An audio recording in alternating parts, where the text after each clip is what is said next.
오늘 요한복음 세 번째입니다. 지난 시간에 말씀을 나눴지만은 다시 복습한다는 의미에서 이렇게 살펴보려고 합니다. 첫 시간에 제가 말씀을 했는데요. 요한복음의 주제가 모두 몇 가지라고 기억을 하십니까? 네 가지다.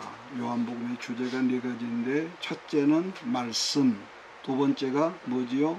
사랑, 그 다음에 세 번째가 생명, 네 번째가 믿음.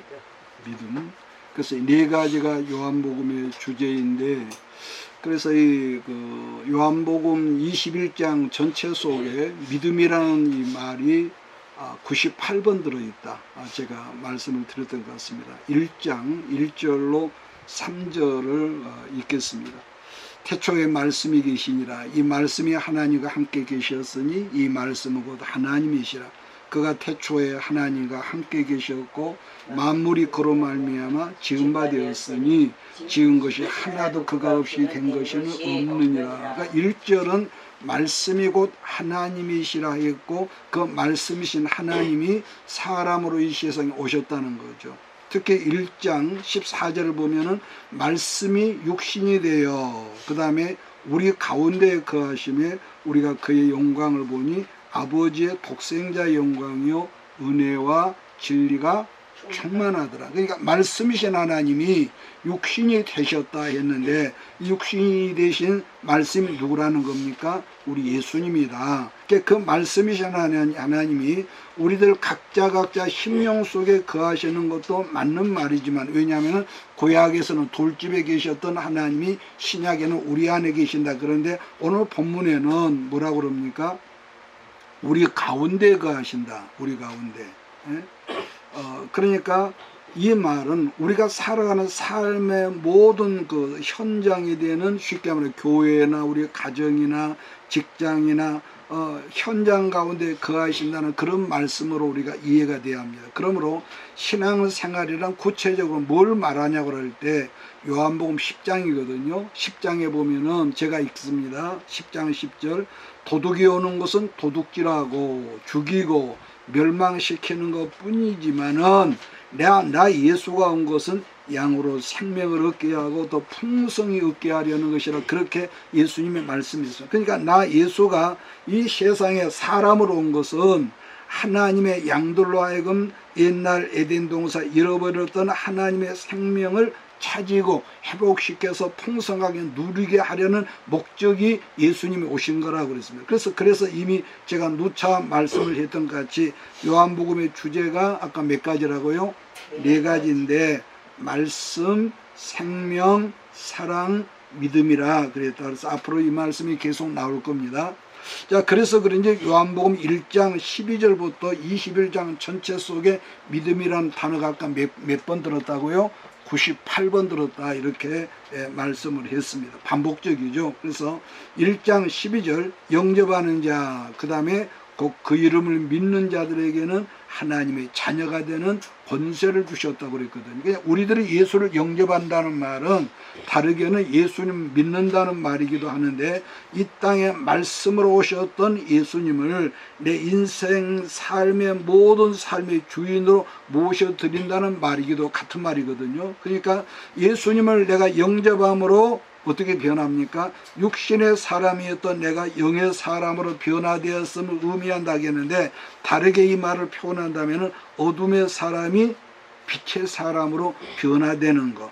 또 다르게 표현한다면 미움과 다툼의 사람이 사랑의 사람으로 변화된 것인데, 그 변화의 주체가 그 사람의 뭐라고 할까? 믿음인데, 그래서 12절 말씀을 요한복음 1장 12절을 다시 보면은 영접하는 자, 곧 그 이름을 믿는 자들에게는 뭐라고 그랬습니까?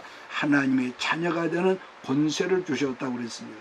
그러니까 이 말은 우리가 본래 땅의 사람 아닙니까? 땅의 사람이었던 내가 예수를 믿음으로 천국 시민권을 가진 뭐라고 할까? 신분의 변화를 말씀하는 거예요. 그래서 우리는 대한민국 국민이면서도 천국 시민이다. 이렇게 우리가 말씀을 하는 거예요. 그렇다면은 우리가 언제 천국 시민권을 얻었냐 이렇게 물어본다 그러면은 여러분과 내가 예수님을 믿는 그 순간부터라는 것인데, 그때부터 우리는 천국 시민권을 얻었다, 이렇게 대답하는 거죠. 그래서 요한복음 전체 성경에 나타나는 또 하나의 주제라면은 기억하십니까? 변화다. 변화. 말씀이신 하나님, 그리고 빛이신 하나님, 생명의 하나님을 내가 믿고 내가 모셔드리면은 첫째로 내 심령 속에 내가 살아가는 삶 가운데서 뭐가 나타나냐? 치료하는 역사가 나타나기 시작한다는 것. 그것이 말씀을 했던 대로 땅의 사람이 하늘의 사람으로, 육의 사람이 영의 사람으로. 그러므로 제가 첫 시간에 말씀을 했던 대로 요한복음에는 모두 7가지 이적이 나타나고 있는데, 첫 번째 이적 사건이 어디라고 그랬습니까? 요한복음 2장 가나 마을의 혼인잔치다. 무슨 말이냐면은 혼인잔치 집에 포도주가 떨어졌는데, 그래서 맹물이 포도주로 변화되는 것, 변화되는 이 사건이 있었습니다. 여러분, 우리가 이 땅에 어디 물이 좋다, 얼마 전에는 어떤 그 분이 우리 조그만 500ml 물 한 병에 10,000원씩에, 10,000원도 더 하나? 그 한 병에 그렇게 비싼 물을 우리가 그 한 병 얻어 먹었는데요. 뭐 프랑스 어디의 물은 몇만 원씩이래요. 그런데 중요한 것은 이 땅에서 아무리 좋은 물이라 할지라도 물은 놔두면 어떻게 썩거든요. 썩어. 자, 그런데 똑같은 물이지만은 생명 역사가 물 가운데 일어나면은 변화 역사가 일어난다는 것을 우리가 의미하는데, 그러므로 누구라도 예수를 믿고 난 다음에 우리 안에서 옛사람의 자리에서 변화가 일어나지 않는다면은 그 사람 뭐라 그럴까요? 예수를 믿는 자가 아니라 그냥 종교일 뿐이다, 이렇게 말을 해도 틀리지 않을 것입니다. 그런데 요한복음 전체 21장에서 7가지 이적 사건이 있다고 그러는데, 왜 요한복음 2장에서 첫 번째 이적 사건으로 나타났을까 하는 이런 점입니다. 여러분, 하나님의 교회는요, 언제나 결혼식처럼 축제장이지 장례식장은 여러분 아니거든요. 자, 그런 점에서 구약 성경에서 부터 신약을 보면은 계속 하나님의 성령의 역사가 있는 곳에는요, 축제 현장들이 자꾸 소개를 합니다. 그 대표적인 것으로서 구약 레위기 23장 말씀 보면은 거기 뭐가 나오냐면 7가지 절기가 나오거든요.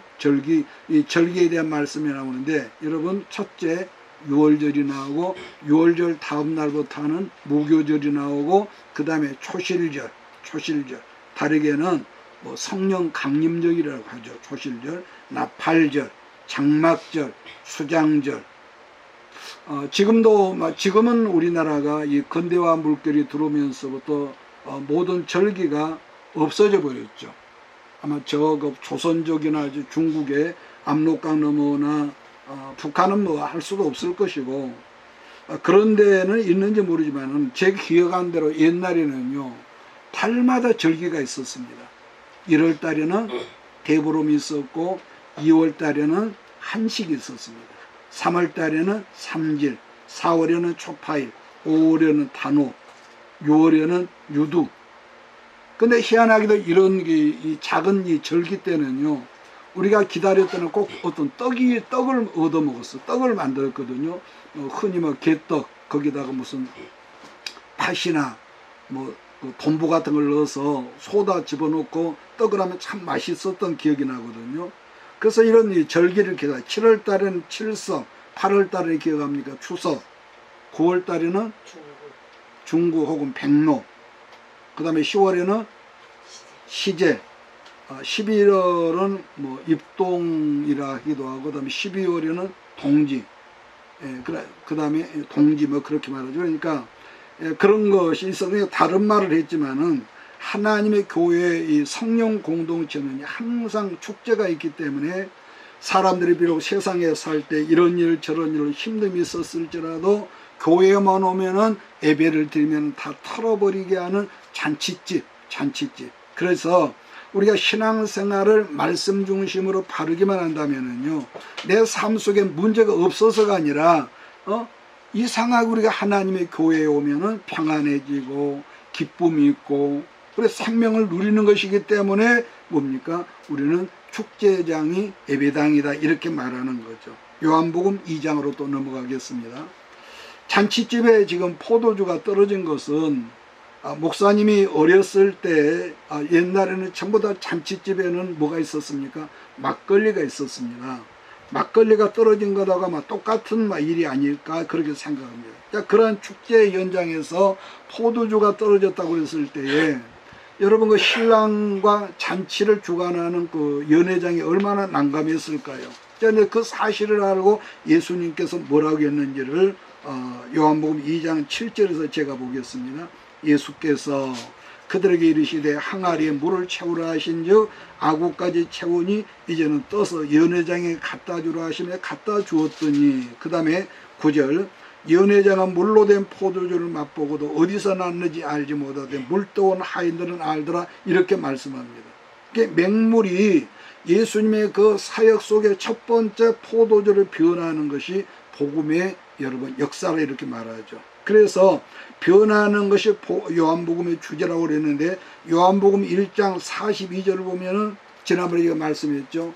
이 세상에 어디를 가도 만날 수 없는 평범하고 별 볼 일 없는 시몬이라는 사람이 예수님을 만나고 나서 반석이라는 베드로로 변화하는 말씀이 나오기도 하더라는 거죠. 자, 그 다음으로는 유대인의 이 관원이라고 했던 니고데모가 예수님 만나고 변화하는 말씀이 요한복음 3장입니다.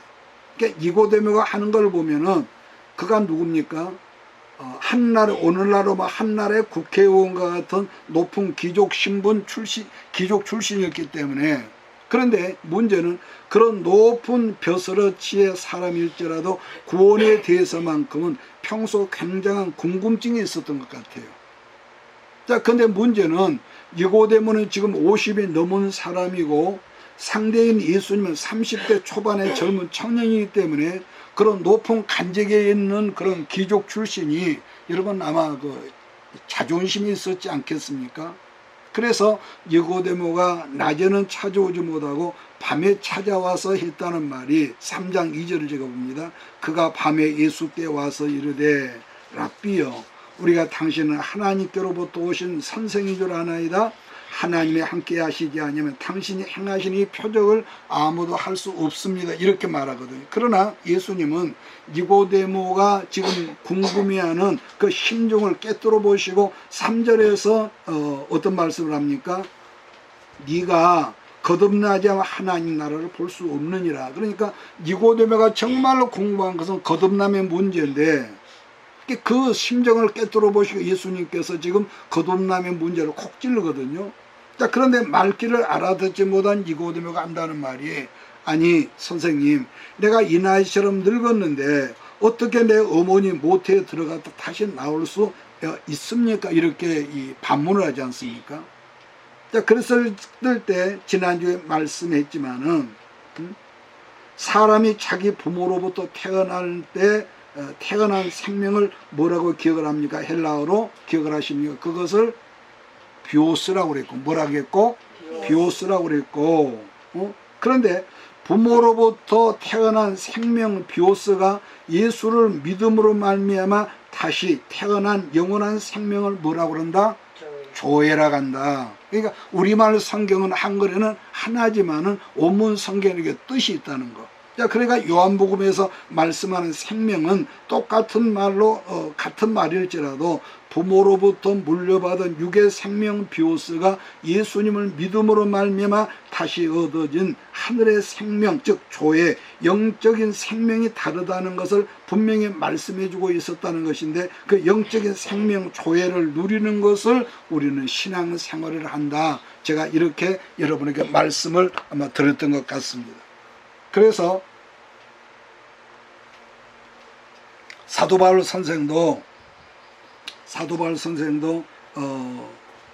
어떤 말을 합니까? 우리 주변에서도 그렇죠. 참 저 사람 법이 없어도 살만한 정말로 아주 의로운 사람이라고 착한 사람이라고 이렇게 말했죠. 그런데도 하나님 보시기에는 단 한 사람도 의의 사람이 없다고 논의에 강조를 하거든요. 그래서 사도 바울 선생도 로마서 3장 23절인가요? 거기서 말하기를 모든 사람이 죄를 범하였음에 하나님의 뭐에 이르지 못하더니 영광에 이르지 못하더니 자, 그 다음에 그리스도 예수 안에 속량함으로 말미암아 하나님의 은혜로 값없이 의롭다 하심을 얻은 자 되었다. 이렇게 바울이 말씀합니다. 그러니까 본문에서 여러분 이 속량함이라는 말은 죄 사함을 의미하는데, 그 죄 사함이라고 하는 것은 사람의 선한 공로나 수고가 아니라 우리의 대속 제물이 되신 예수를 믿음으로 말미암아 죄 사함을 얻고 더불어 아담이 잃어버렸던 새 생명을 다시 회복해야 되는 것, 조회를 얻었던 것, 이렇게 말을 하죠. 그래서 여러분 구약에서 특징은요, 사람이 죽으면 아담 외에는요 다 뭐라고 합니까? 죽었다고 그랬습니다. 그런데 아담도 타락하기 전에 하나님께서 하와를 만들어내실 때 하나님이 아담을 잠들게 해놓고 옆구리에서 갈비뼈를 빼냈다는 말, 그건 뭐 죽였단 말이거든요. 근데 마찬가지로 신약에 와서는요 죽었다는 말이 없습니다. 예수 안에서는 다 잠들었다 이렇게 표현하거든요. 왜냐? 영원한 생명 조회를 얻는 사람은 하나님 나라에서 이제 깨어나니까. 그래서 다시 예수님이 니고데모에게 했던 말씀으로 돌아가겠는데, 요한복음 3장 6절로 7절을 제가 있습니다. 육으로 난 것은 육이요 영으로 난 것은 영이니 내가 네게 거듭나게 하겠다는 말을 놀랍게 여기지 말라, 이렇게 말씀합니다. 그 다음에 4장으로 넘어가면은 지난번에 했기 때문에 그저 이렇게 요약을 합니다.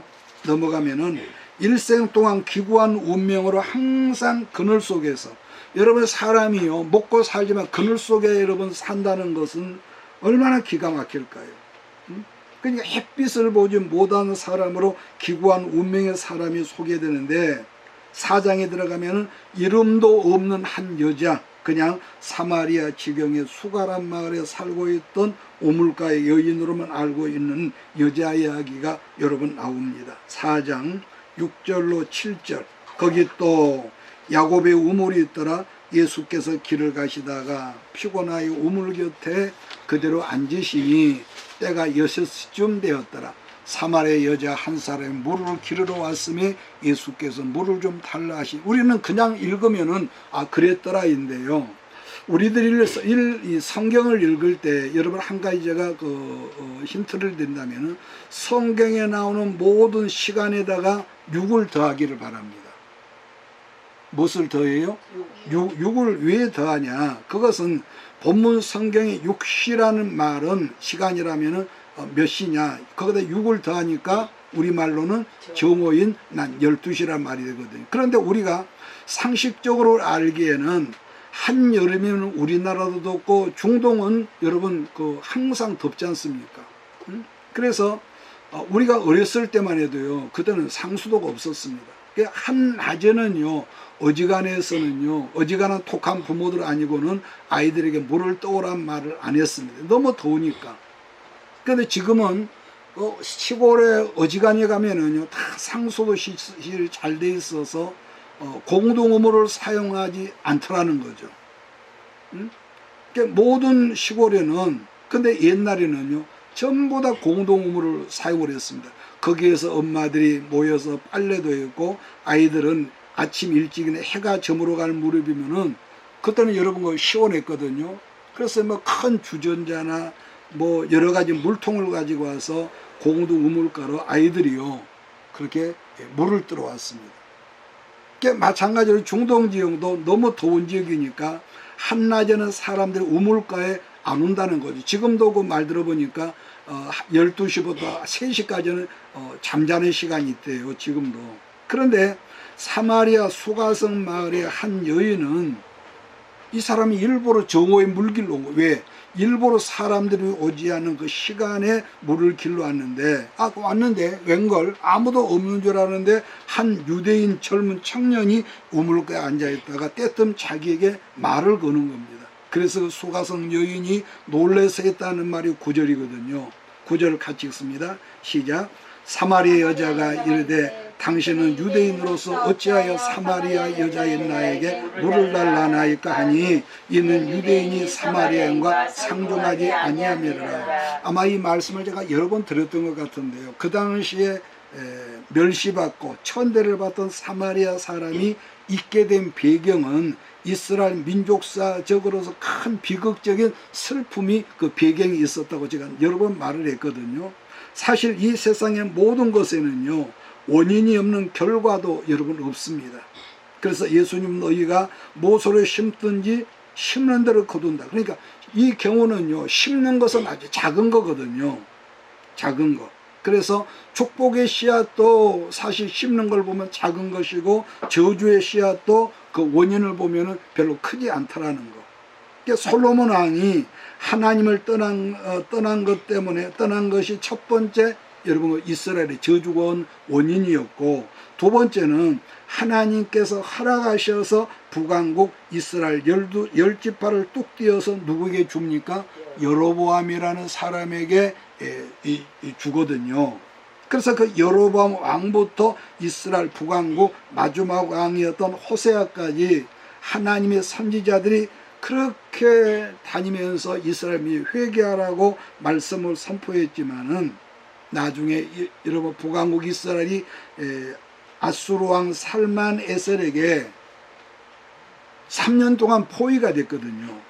포위가 되어 있다가 끝나는 날까지 그 백성이 하나님께로 돌아오지 않았다는 것을 열왕기하 17장에 비해서 자세히 그걸 말씀을 해주고 있습니다. 이 경우는 훗날 약 한 150년 후에 남왕국 유다도 똑같았거든요. 우선 북왕국의 경우라면은 아수르 왕이 북왕국 이스라엘 모든 젊은 남자들을 전쟁 포로로 잡아가 가지고 그 아수르가 그 당시에 큰 제국이었으니까 자기가 점령했던 모든 나라에다 씨앗들처럼 이스라엘 남자들을 뿌려버렸습니다. 그 다음에 예국에서 자기가 점령했던 그 예국 군인들이나 그 전쟁 포로들을, 이 젊은 남자들을 끌고 와가지고 북왕국 이스라엘 땅에 마치 곡식종자를 뿌리듯이 사방에다 젊은 남자들을 뿌려두었습니다. 그러다 보니까 자연히 이방인 남자들과 젊은 이스라엘의 젊은 여자들이 섞여서 이 생활하다 출생했던 사람들이 누구라는 거예요? 사마리아 사람. 여러분, 이런 점에서 우리가 생각할 것은 이 세상에 누구를 막론하고 100% 하나님 앞에 인정받는 모범생으로 온전한 사람은요, 사실 예수님 말고는 없거든요.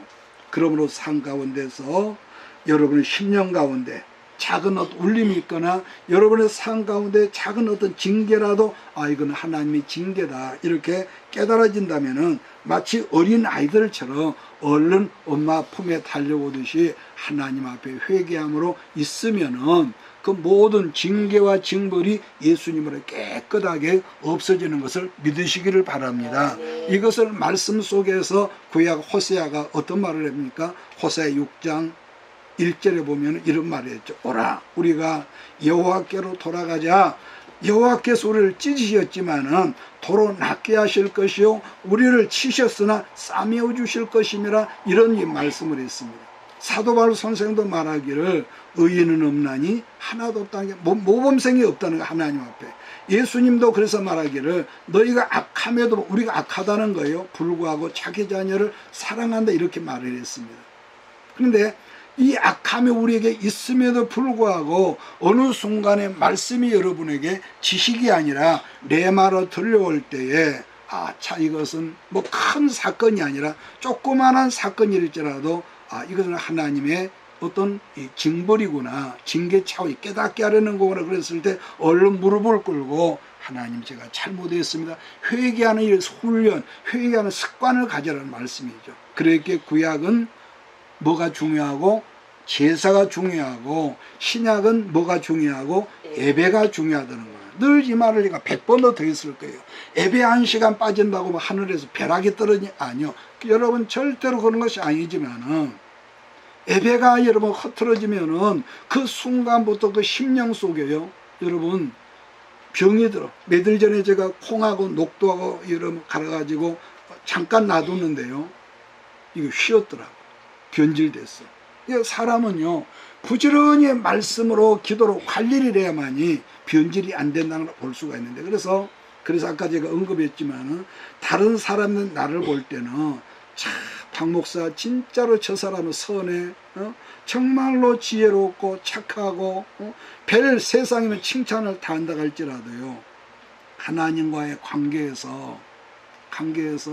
관계가 느슨해지고 병이 들었다면은 그러한 질병을 고쳐줄 약이 세상에는 없습니다. 그래서 오직 우리가 죄를 안 범할 수가 없지 않습니까? 마음으로 범하든지, 눈으로 범하든지, 입으로 범하든지, 귀로 듣는 것 때문에 범하든지, 그럴 때에 항상 예수 이름으로 회개하는 것이 유일하게 우리가 하나님의 축복 안으로 들어가는 이 길이라는 것을 믿으시길 주의로 축복합니다. 자, 다시 본문으로 돌아가는데, 여러분 그 더운 시간에 아무라도 우물가에 오는 사람이 없는 것이 여러분 유대 지방의 풍속인데, 그런데 여자가 너무 자기 안에 상처가 많은 사람이라, 상처가 많은 사람은 대인관계가 힘들거든요. 나부터도 그렇습니다. 그래서 이름도 나타나지 않은 불행한 여자가 우물가에 물을 길러 왔다는 거예요. 그렇다면 이 여자가 왜 아무도 오지 않은 무더운 시간에 그 시간에 우물가로 왔냐면은 온 동네 사람들이 자기를 사람 취급을 하지 않으니까, 한마디로 왕따를 당하면서 살다 보니까 뭡니까? 이 자기 안에 이 쓴뿌리가 있는 거예요. 쓴뿌리가. 사람 만나기가 싫어. 왜냐? 그 병을 자기가 알거든요. 자기가 그러려고 한 것은 아닌데 잘 살아보려고 그러는데 살다 보니까 남편을 5이나 바꿨네. 그러니까 지금 살고 있는 6번째 남자도 정식으로 남편이 길에서 오다 가다가 만나서 동거를 하고 있는 그런 일이 허물이 많단 말이에요.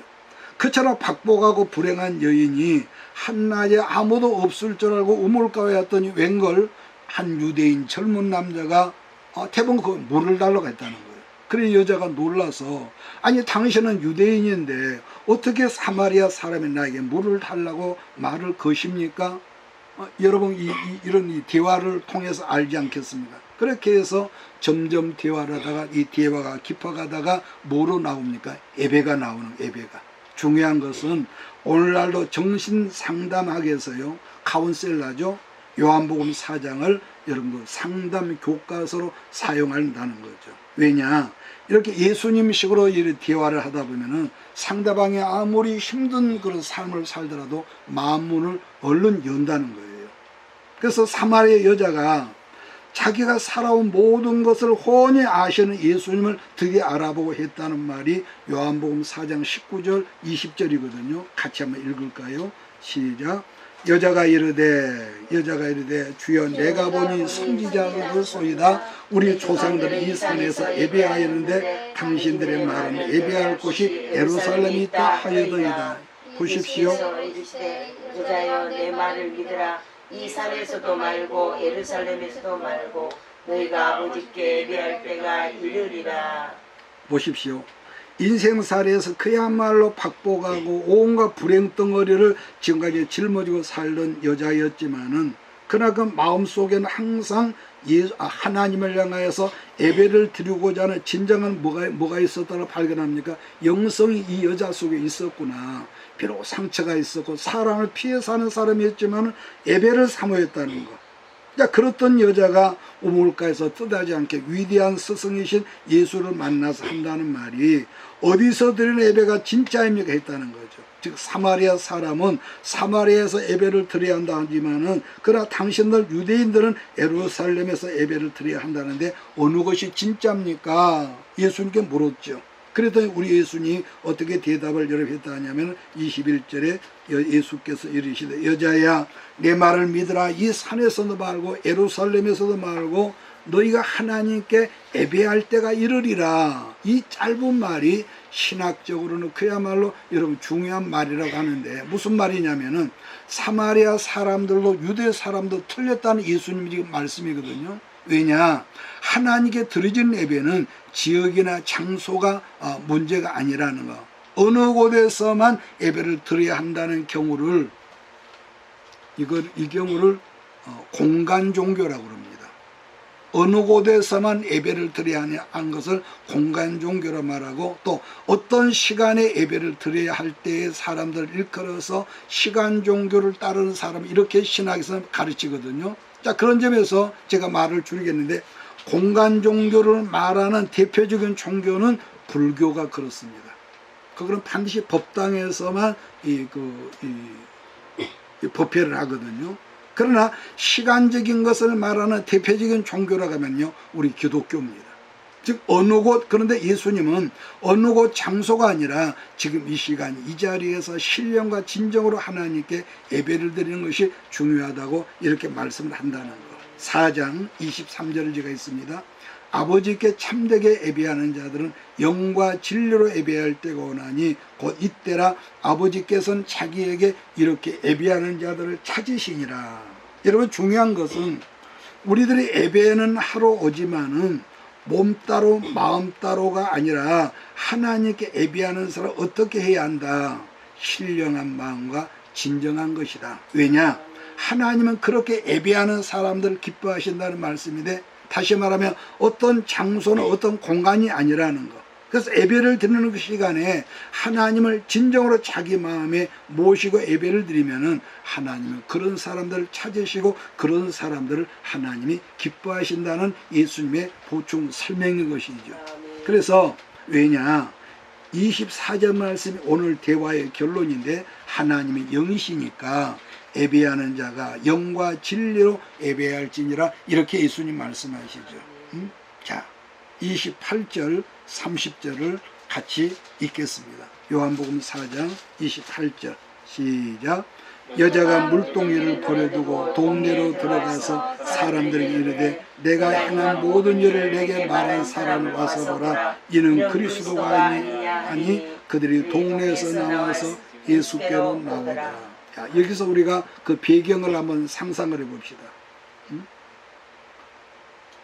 지금까지 숨어서 살았어. 사람들을 피해서 살았어. 그런데 예수를 만나고 변화가 되니까요, 그 심령 쓴뿌리가 뽑아지고 치료가 되지 않습니까? 그래서 신학자들이 말하기를 신구약 성경 전체를 한 문장으로 딱 줄인다면은 뭐라고 그러냐?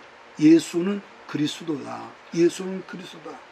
하나님이신 예수는 이 땅에 사람의 죄를 사러 오신 구원자 메시아, 여러분 그리스도 아닙니까? 그래서 여기가 대화를 하던 중에 여인이 깨닫기를, 아, 이분이 우리 조상들이 대대에 말씀하던 그 그리스도로구나 하는 걸 깨닫고 나니까 그 마음의 수치, 부끄러움, 창피한 것, 모든 것들이 그동안 이 사람이, 이 여자가 얼마나 왕따 당하면서 여기서 살았겠습니까? 그러다 보니까 대인기피증, 우울증, 이런 인간적인 쓴뿌리가 없어지면서 어떻게 변하는 겁니까? 막 동네 물동이를 버려도 온 동네에 뛰어다니면서 그 잠자는 그 정오의 시간에 아무도 몰래 살짝 물길러 왔던 여인이 생명 같은 물동이를 버려두고 동네에 뛰어다니며 한다는 말이, 수가성 사람은 내가 메시아를 만났다, 내가 지금까지 살아온 모든 것을 알고 내게 말하던 그를 내가 만났다, 나보고 우물가로 나오라고 이렇게 아주 목소리를 여러분 목소리 스피커를 했다는 거예요. 여러분, 지금까지 완전히 낙심하고 우리식으로 팔자타령하게 탄식하면서 낭망으로 살아왔던 여인이 예수님을 만나고 한순간에 변화되어서 전도자로 변화된 말씀이 요한복음만이 가지고 온 이 더 위대한 변화의 스토리 중에 하나더라. 이 말씀을 제가 여러분에게 하는 겁니다. 이런 점은요, 여러분 아까도 제가 잠깐 언급했지만 아무리 미천한 인생 나고자며 인생 밑바닥 사람이라 할지라도요, 이게 있습니다. 예나 지금이나 생명의 주인데 예수님을 만나고 나면은요, 내 안에 쓴뿌리가 없어지고 위대한 영혼으로 변화된다는 이것이 바로 그리스도 교요, 여러분 그 예수라는 거죠. 자, 이 말씀을 그러니까 제가 좀 다르게 설명하고 오늘 말씀을 끝내겠네요. 1417년에 태종왕 때에 아주 그때 당시에 여러분 탁월한 사람들이 많이 있었거든요.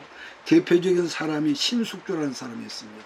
그러니까 이 사람이 나중에 세조 때는 영의정으로 활동했던 사람인데 이 사람이 어디 출신이라고 기억을 합니까? 제가 몇 번 말했던 것 같은데 전라남도 나주시 노안면 사람입니다. 신숙주가.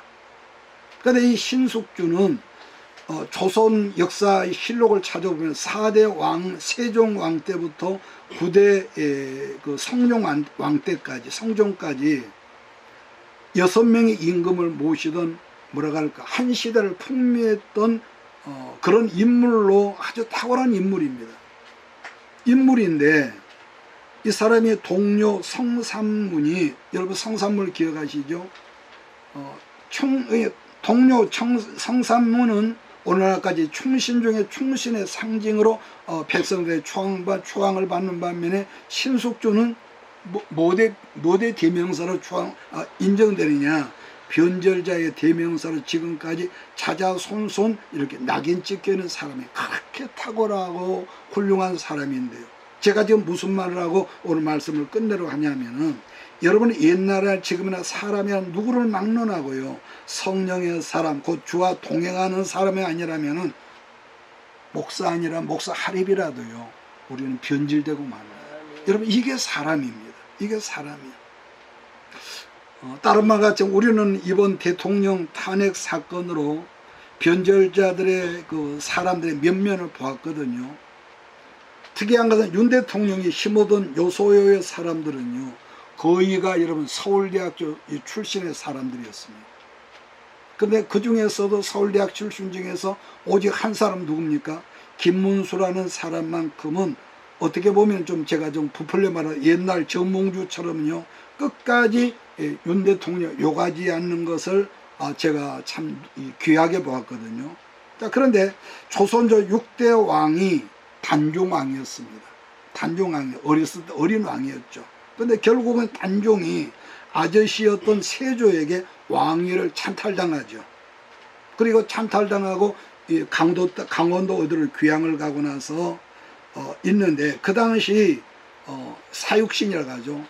그러니까 사육신은 신숙주가 배신하고 난 다음에 사육신이 되는데, 그래서 그 귀양 갔던 단종을 다시 복원 운동을 하자면서 신숙주, 그 다음에 성삼문, 박백년, 하이지, 또 유성원, 이계, 유흥부, 이들이 함께 그야말로 결사각오를 하고 모의를 했는데, 내일 그 거사를 한다고 그랬는데 전라도 나주 사람이 신숙주가 비반해가지고 고자질을 했습니다.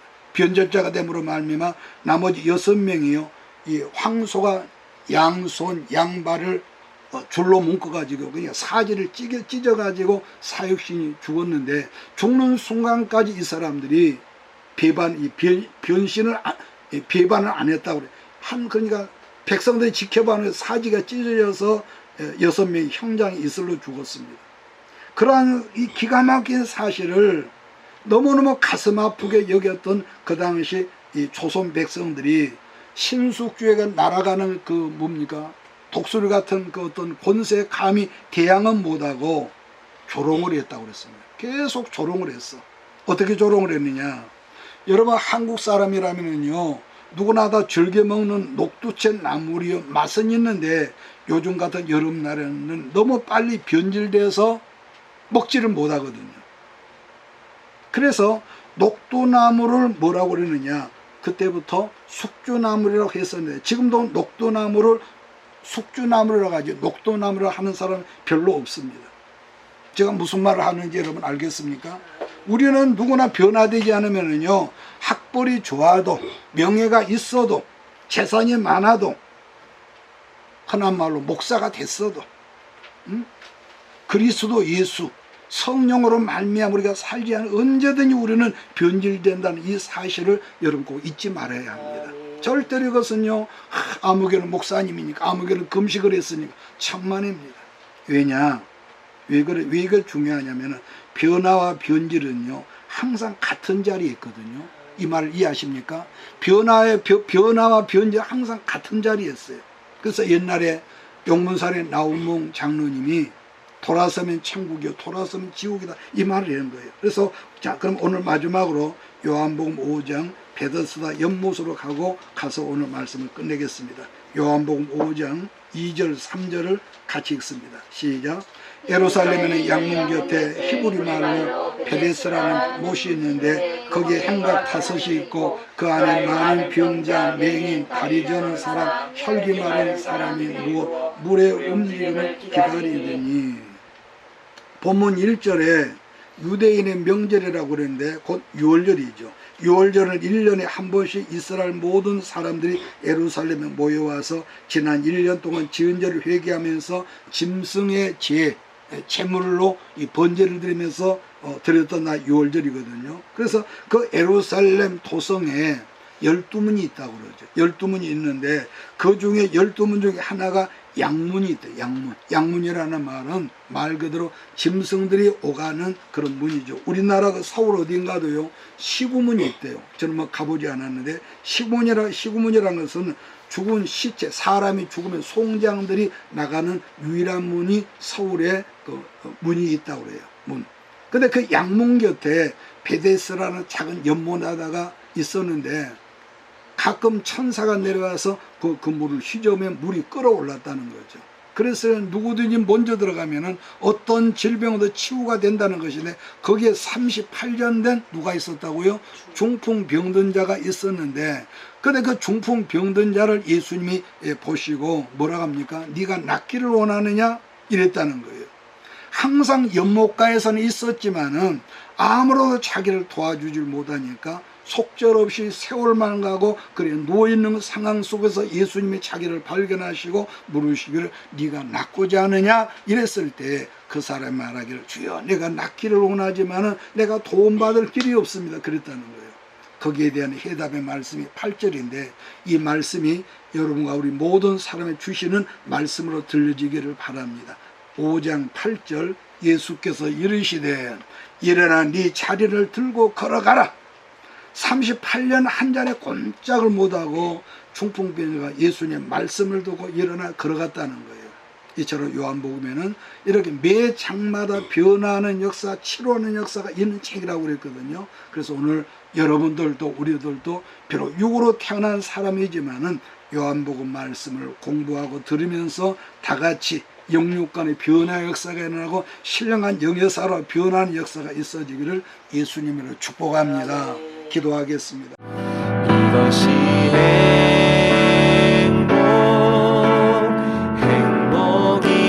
행복이라오. 세상은 알 수 없는 하나님 선물. 이것이 행복이라오. 하나님의 자녀로 살아가는 것. 이것이 행복이라오.